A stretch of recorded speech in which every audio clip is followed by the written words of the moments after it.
بسم الله الرحمن الرحیم. شروع کوم په نامه د هغې پاک ذات چې ډیر بخښونکی او مهربانه دی. د انګلیش ټو پښتو لرنینګ ټولو زده کوونکو زما سلام واخلئ. زه حاضر یم د یو بل نوي کلاس سره. کلاس نوی دی خو انداز مې زوړ دی.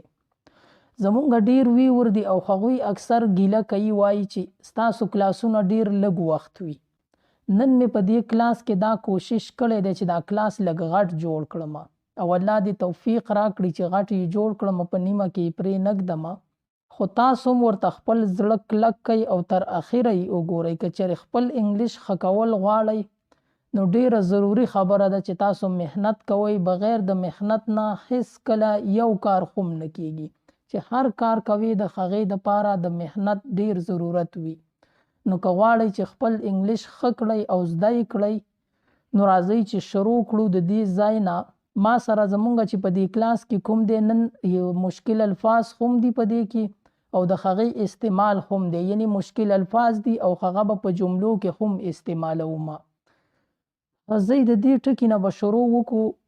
اول چې کوم ټکی دی هغه دی هاید. د هاید مطلب دی HIDE هاید. هاید وایي پټولو ته، یعنی یو څیز پناه کول، یو څیز پټول. ګورئ د دې استعمال ته وګورئ. He tried to hide. He tried یعنی هغه کوشش کړی دی. To hide د پټولو. هغه د پټولو کوشش کړی دی. د دې داسې معنی شوله چې هغه د پټولو کوشش کړی دی. He tried to hide. هغه د پټولو کوشش کړی دی. بل داسې یو ټکی چې کوم دی هغه دی hope. HOPE hope. د دې معنی ده امید. I hope you like it. I hope زه امید کوم. You like it چې ته به دا خوښوي یا به ته دا خوښ کړي.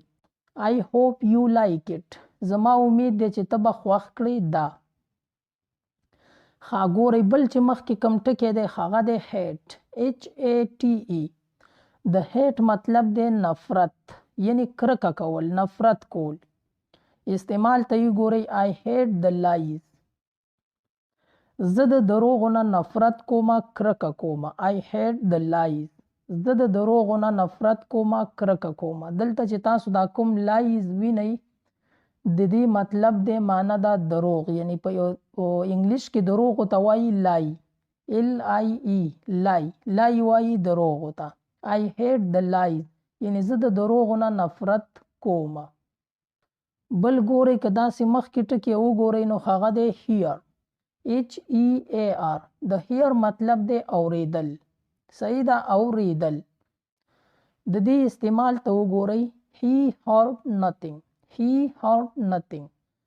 هغه هیڅ نه دي اوریدلي. He heard هغه اوریدلي. Nothing هیڅ نه. هغه هیڅ نه دي اوریدلي، یعنی هغه هیڅ نه دي اوریدلي. He heard nothing.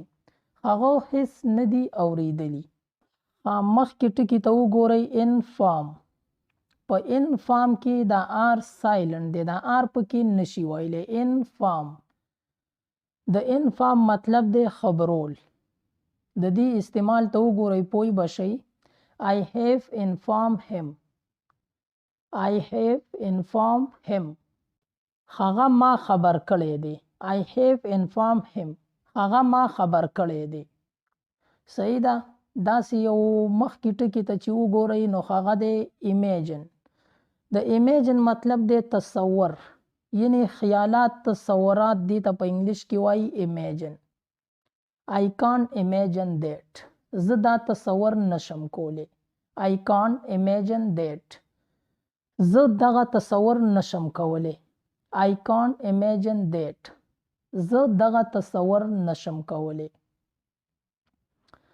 ګورئ بل ټکي ته وګورئ. insult. د insult مطلب دی د insult چې کومه معنی ده سپکاوي ته وایي. استعمال ته یې وګورئ. She insulted him.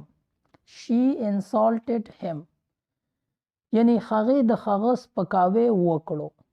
She insulted him. هغې د هغه سپکاوی وکړو. listen. د listen مطلب دی د listen وایي اوریدو ته. please listen me. مهرباني وکړه ما واوره. پلیز listen me. مهرباني وکړه ما واوره. بل ټکی چې کوم دی جمپ. جمپ وایي دنګلو ته، یعنی موږ چې ورته دانګ وهل وایي، څوک ورته ټوپ وهل وایي، څوک ورته دانګ وهل وایي، نو دې ته په انګلیش کې ورته جمپ وایي. او د دې استعمال ته وګورئ، he can jump high. he can jump high. هغه اوچت دانګ وهلی شي. د های مطلب دی دلته چې په دې جمله کې دا کوم های دی، د دې مطلب دلته دی اوچت. he can jump high. هغه اوچت دانګ وهلی شي. بل ټکی چې راځي هغه دی کیپ. کیپ وایي ساتلو ته، یعنی د یو څیز ساتلو ته وایي کیپ. ګورئ په مثال کې کیپ یور روم کلین. کیپ یور روم کلین. روم وایي کوټې ته. خپله کمره صفا ساته. کیپ یور روم کلین. خپله کمره یا کوټه صفا ساته. ګورئ مخکې چې کم ټکی دی که نه، هغه دی ناک. ناک وایي وهلو ته، یعنی دا ور ډبول چې کوم دي که نه، دغې ته په انګلیش کې وایي ناک. په دې کې دا کې سایلنټ دی، په دې کې کې نشي ویلی، دا ویلی شي NOC کې ناک وهل. ګورئ په مثال کې he knocked the door. he knocked the door. یعنی هغه دروازه ووهله. he knocked the door. هغه دروازه ووهله. او بل ټکی چې کوم دی نو. د نو مطلب دی پیژندل. پیژندلو ته په انګلیش کې وایي نو. په دې کې هم دا کې سایلنټ دی، دا NOW ویلی شي. I know my job. I know my job. یعنی زه خپل کار پیژنم، زه خپله نوکري پیژنم. I know my job. زه خپل کار پیژنم. بل ټکی چې کوم دی لرن. د لرن مطلب دی لرن وایي زده کولو ته، د یو څه زده کړې ته وایي لرن. I learn daily. I learn daily. زه روزانه زده کړه کومه. I learn daily. زه روزانه زده کړه کومه. د ډیلی مطلب دی روزانه، یعنی هره ورځ. بل دی لیف. د لیف مطلب دی پرېښودل. I want to leave this job. زه غواړم چې دا نوکري پرېږدم. I want to leave this job. زه غواړم چې دا نوکري پرېږدم. لای. ګورئ هغه لای ټکی دلته راغی LIE لای. د لای مطلب دی لای وایي دروغو ته. She lies always. هغې همیشه دروغ وایي. She lies always. هغه یا هغې همیشه دروغ وایي. She د هغې دپاره راځي، د فیمیل دپاره راځي. She lies always. هغې همیشه دروغ وایي. لایک. لایک خو به تاسو پیژنئ، خوښ ته وایي، یعنې د یو څیز خوښولو ته وایي لایک. I like chocolates. زه چاکلیټ خوښوم. I like chocolate. زه چاکلیټ خوښوم. بل ټکي ته وګورئ آرډر. د آرډر مطلب دی حکم، یعنی د یو څیز حکم ورکولو ته وایي آرډر. حکم کولو ته وایي آرډر. Please order 1 cup of tea for me. Please order 1 cup of tea for me. یعنی مهرباني وکړه زما دپاره د یو پیاله چایو آرډر حکم ورکړه. Please order 1 cup of tea for me. مهرباني وکړه زما لپاره د یو پیاله چایو حکم ورکړه. داسې شو. ګورئ بل مخکې چې کوم ټکی دی هغه دی میکس. د میکس مطلب دی میکس وایي ملاوولو ته، یعنی یو څیزو په خپل منځ کې ملاولو ته وایي میکس. You can't mix oil and water. You can't mix یعنی ته نشي کولی، او یعنی ته مکس کولی نشي. oil and water. oil تیل او water اوبه. You can't mix oil and water. ته تیل او اوبه نشي ملاوولی، یعنی خپلو کې نشي مکس کولی، ملاوخلی. دغې ته وایي میکس. میک جوړولو ته وایي. میک جوړول. I make my tea myself.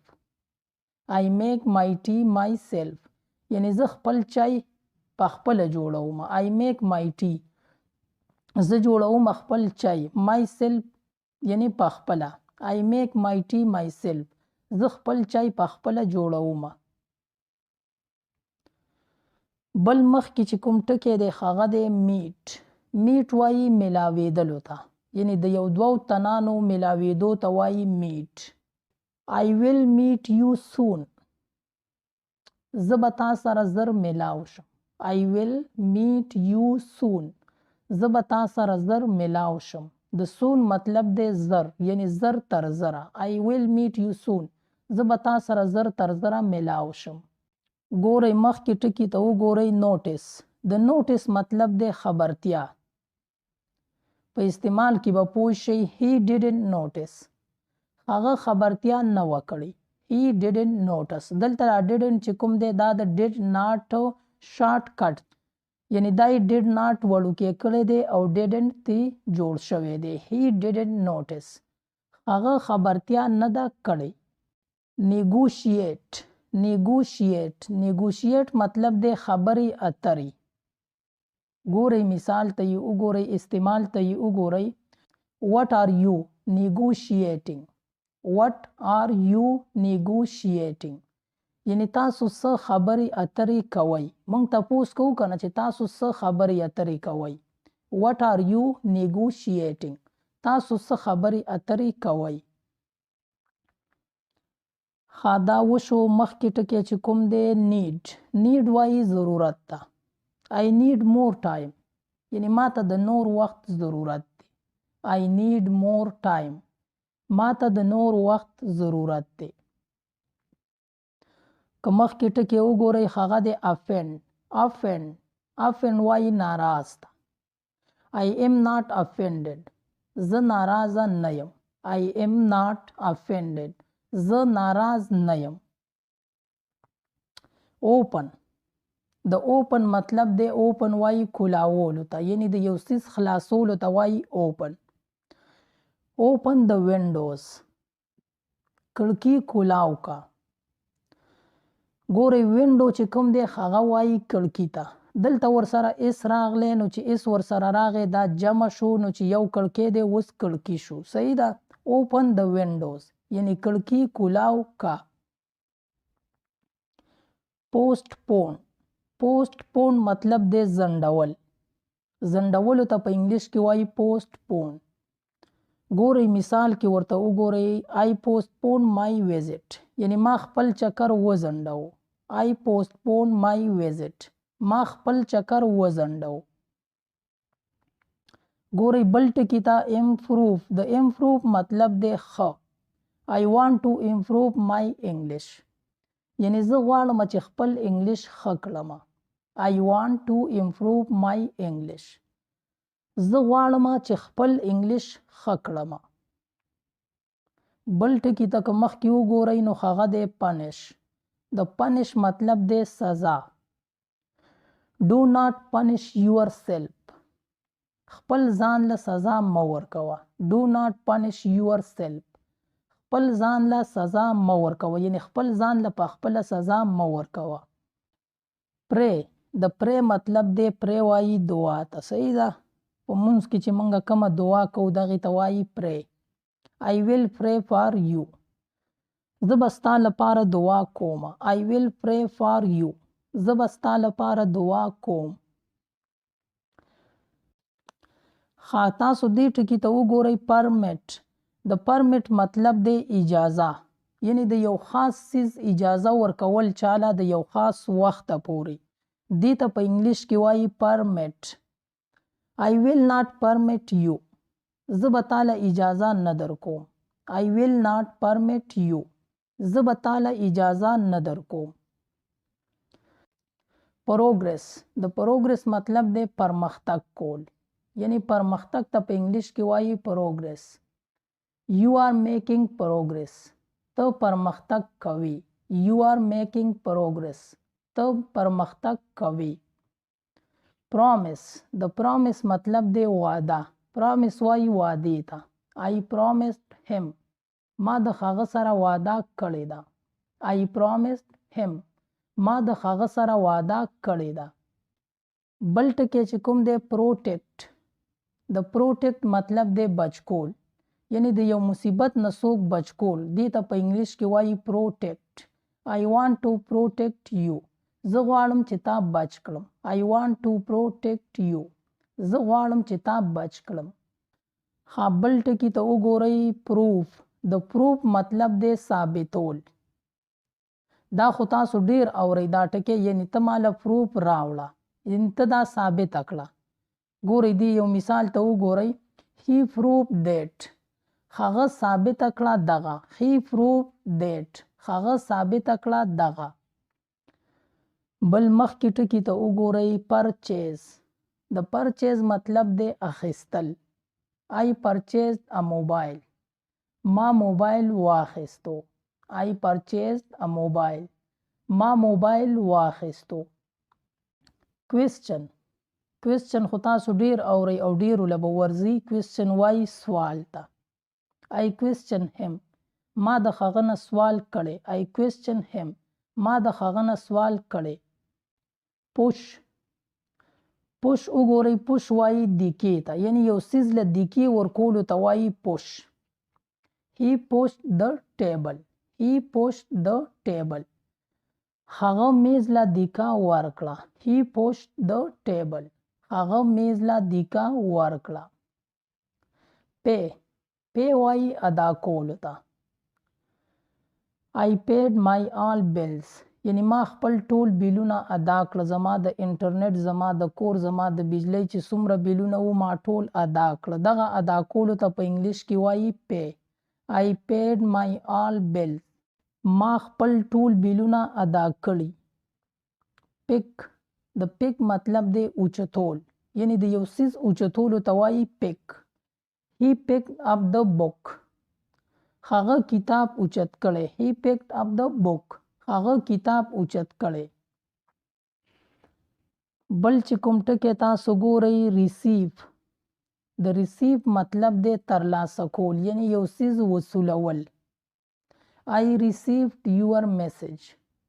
ما ستا پیغام وصول کړی، ترلاسه کړی. I received your message. ما ستا پیغام وصول کړی. ریچ وایي رسیدلو ته. صحیح ده. ریچ رسیدل. I reached the school at 7 o'clock. یعنی زه سکول ته 7 بجې ورسیدم. I reached the school at 7 o'clock. زه سکول ته 7 بجې ورسیدم. ریډ وایي لوستلو ته، یعنی د یو څیز لوستلو ته وایي ریډ. I read newspaper daily. زه هر ورځ، یعنی زه روزانه اخبار ګورم، لولمه. I read newspaper daily. زه روزانه اخبار لولم. ریفیوز. د ریفیوز مطلب دی معنی دا انکار کول. He refused to pay the bills. هغه د بیلونو ادا کولو نه انکار کړی. He refused to pay the bills. یعنی هغه د خپلو بیلونو ادا کولو نه انکار کړی. ګورئ مخکې ټکي ته وګورئ ریکویسټ. غوښتنه کول. د چا نه څه غوښتنې کولو ته وایي ریکویسټ. I request to him. ما د هغه نه غوښتنه کړې. I request to him. ما د هغه نه غوښتنه کړې. ګورئ مخکې ټکي ته وګورئ هغه دی رن وایي منډې ته. He runs daily a mile. He runs daily a mile. هغه هر ورځ 1 میل منډه وهي. دا مایل چې کوم دی دا مونږ وایو میل هم ورته وایو، او دا د کیلومیټر نه لږ شان زیات وي دې ته وایي مایل. په انګلیش کې ورته مایل وایي، مونږ ورته په پښتو کې هم میل وایو. He runs daily a mile. یعنی هغه هر ورځ 1 میل منډه وهي. د ریموف مطلب دی لرې کول، یعنی یو څیز ورانول. remove this word. یعنی دا ټکی لرې کړه، وران کړه. مونږ وایو کنه چې د دې کاپي نه دا ټکی وران کړه. دغه ورانولو ته وایي ریموف، یعنی لرې کړه. remove this word. یعنی دا ټکی وران کړه. د سیف مطلب دی جمع کول. صحیح ده. جمع ته وایي سیف. we should save water. یعنی مونږ له پکار دي چې اوبه جمع کړو. we should مونږ له پکار دي. save جمع کړو، water اوبه. we should save water. مونږ له پکار دي چې اوبه جمع کړو.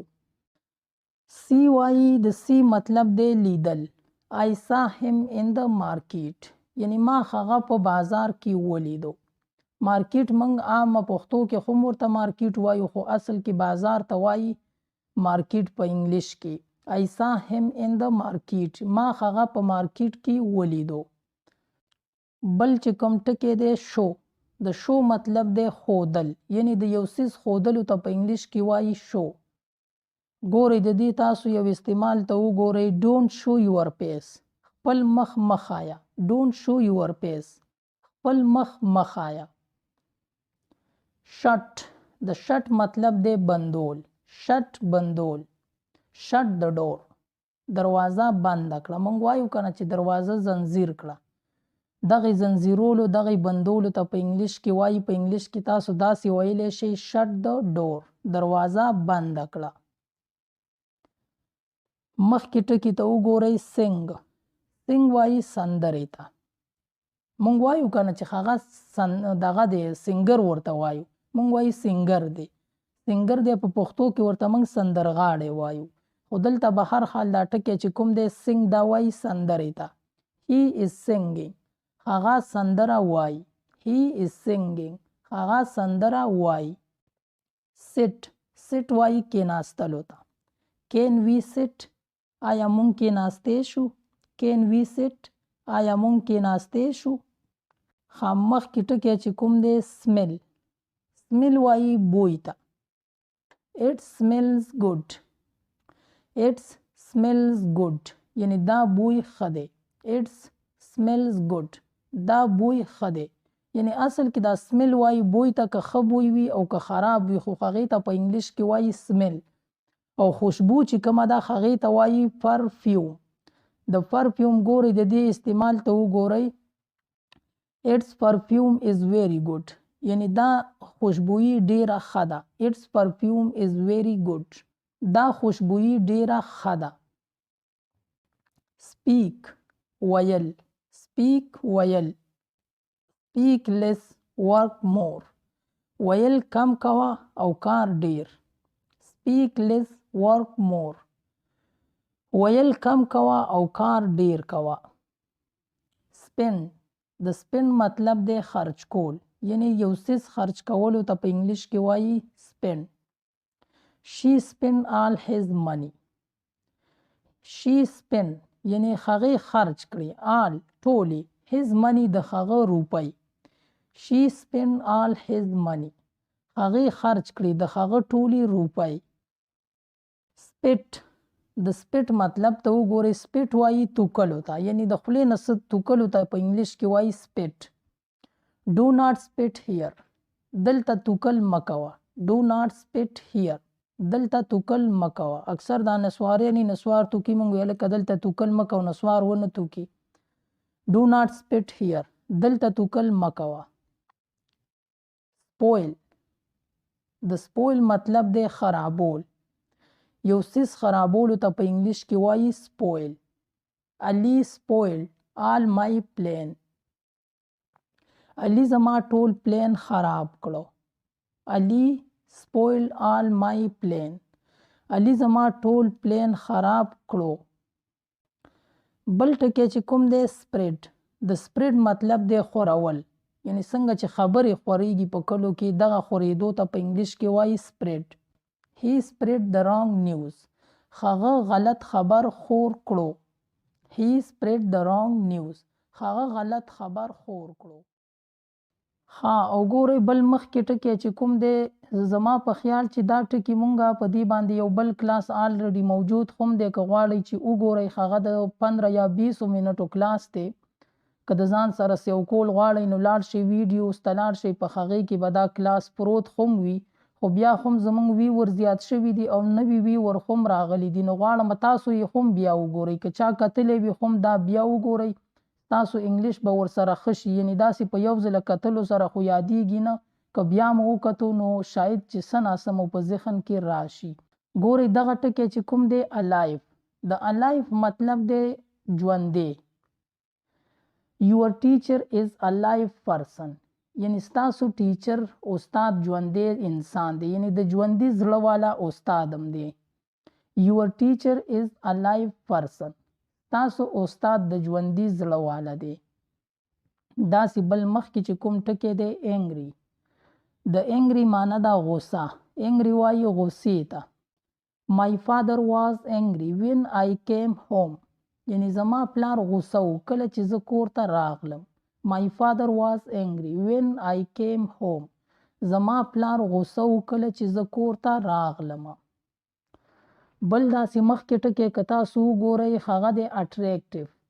د attractive معنی دا زړه راښکونکی. مثال ته یې وګورئ this car is very attractive. یعنی دا ګاډی ډیر زړه راښکونکی دی، یعنی ډیر زیات ښکلی دی. attractive وایي زړه راښکونکي ته. this car is very attractive. دا ګاډی ډیر زړه راښکونکی دی. داسې که بل مخکې ټکی وګورو هغه دی better. د better مطلب معنی دا ښه. I am feeling better. د feeling مطلب دی محسوسول. I am feeling better. یعنی زه ښه محسوسوم. I am feeling better. زه ښه محسوسوم. brave. د brave مطلب دی بهادر. brave وایي بهادر ته. صحیح ده. د دې استعمال ته وګورئ he is very brave. هغه ډیر بهادر دی. he is very brave. هغه ډیر بهادر دی. بهادر مونږ چې ورته تکړه وایو. بل مخکې داسې ټکی چې دی هغه دی busy. busy خو تاسو ته پته ده ډیر عام ټکی دی مصروف ته وایي. I am busy right now. زه اوس مصروف یم. I am busy right now. زه اوس مصروف یم. calm. د calm مطلب دی پرسکونه. یعنی یو پرسکونه څیز ته په انګلیش کې وایي calm. په دې کې دا L silent دی، دا CAM ویلی شي calm.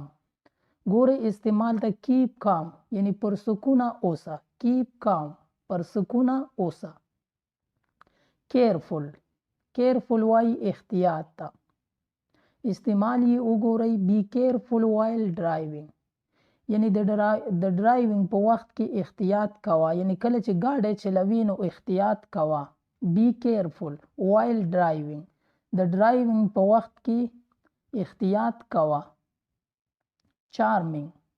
مینناک ته وایي. charming مینناک. she was looking so charming. هغه ډیره مینناکه ښکاریدله. he was looking so charming. هغه ډیره مینناکه ښکاریدله. cheerful. خوشحاله. be cheerful. خوشحاله اوسه. be cheerful. خوشحاله اوسه. clean. د clean ټکی مخکې تیر هم شو. clean وایي پاک ته، صفا ته. clean the floor. فرش پاک کړه. clean the floor. فرش پاک کړه. د floor مطلب floor وایي فرش ته. یعنی د کوټې چې دا کوم فرش دی دې ته په انګلیش کې وایي floor. فرش چې د هر څیز وي، تاسو له ما مثال درکړه چې د کوټې کوم دی هغه که د کور وي که د هر څیز فرش وي په انګلیش کې ورته وایي floor. difficult. ګران، مشکل، سخت. The exam was so difficult. exam امتحان ډیر ګران و. The exam was so difficult. امتحان ډیر ګران و. easy. easy وایي آسان ته. The exam was very easy. امتحان ډیر آسان و. The exam was very easy. امتحان ډیر آسان و. foolish. FOLLISH. دا وایي بیوقوف ته. Why are you so foolish? ته ولې دومره بیوقوف یې. Why are you so foolish? ته ولې دومره بیوقوف یې. مخکې ټکی چې کوم دی fragile. fragile وایي نازک ته.